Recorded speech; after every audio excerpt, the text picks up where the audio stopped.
10ના રોજ રાત્રિના 9 વાગ્યાની આસપાસ ભગવતીપરા રેલવે બ્રિજ પાસે રેલવે ટ્રેક પર ફરિયાદી હતા હાર્દિક નટુભાઈ ચૌહાણ, જેઓ જઈ રહ્યા હતા પોતાના ઘરે, ત્યારે આ આરોપીઓ દ્વારા એની પાસે મસાલો માગવામાં આવ્યો કે માવો દે, જેથી આરોપીએ માવો આપવાની ના પાડતા આરોપીને છરીના ગાજીને એના પેટમાં ઈજાઓ કરી અને ત્યાંથી ભાગી ગયેલા.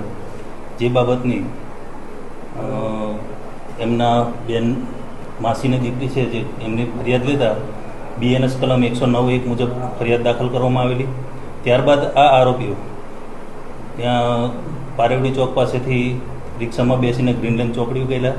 ગ્રીનલેન્ડ ચોકડી ઉતરીને ફરી બીજી રિક્ષામાં બેસીને જતા હતા. એ દરમિયાન કરણાભાઈ ગાર્ડન પાસેની સામે રિક્ષામાં વધારે પેસેન્જર હોય, જેથી રિક્ષાવાળાએ કીધું કે ભાઈ વધારે પેસેન્જર છે તો ઉતરી જાવ, એટલે આ લોકોને ઉતારી દીધેલા. તે દરમિયાન સામે પાણીપુરીવાળો પોતાની પાણીપુરીની લારી બંધ કરીને જતો હતો. તે દરમિયાન આ આરોપીઓએ એની પાસે પાણીપુરીની માંગણી કરી, અમને પાણીપુરી ખવડાવ. જેથી પાણીપુરીવાળાએ કીધું કે મારી પાસે પાણીપુરી પૂરી થઈ ગઈ છે, પાણીપુરી નથી.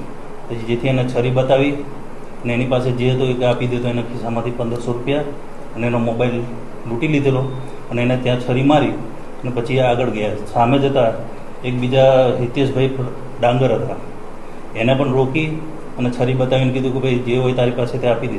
તો એની પાસેથી 10,000 રૂપિયા અને એક મોબાઈલ લઈ લીધેલો અને એને પણ છરી મારી. ત્યારબાદ આ લોકો લઈને નીકળે દરમિયાન હિતેશભાઈ બૂમ કરી કે અમને લૂંટે બૂમ મારતા સામે 7-8 છોકરાઓ બેઠેલા હતા, એમને પકડાવવા માટે દોડ્યા. પકડાવવા માટે પ્રયાસ કર્યો. તે દરમિયાન જય કરીને જે છોકરો છે એને પણ આ ઈસમોએ છરીનો મારેલી અને એ દરમિયાન એક ઈસમ પકડાઈ ગયેલો. ત્યારબાદ ઈસમો પકડાઈ ગયો. ત્યારબાદ પોલીસ સ્ટેશનના ડિસ્ટાફ તેમજ ટીમો બનાવી અને આ આરોપીનો ધરપકડ કરવામાં આવેલ છે, જેમાં 3 આરોપી છે અને એક કાયદાના સંઘર્ષમાં આવેલ કિશોર છે. આરોપીઓ પાસેથી જે પણ મુદ્દામાલ કહે છે પૂરેપૂરો મુદ્દામાલ રિકવર કરવામાં આવેલો છે. 10,000 રૂપિયા પેલા હિતેશભાઈના, પાણીપુરીવાળાના 1500 રૂપિયા તથા બંને મોબાઈલો તેમજ ગુનાના કામે ઉપયોગ કરવામાં આવેલ છરી.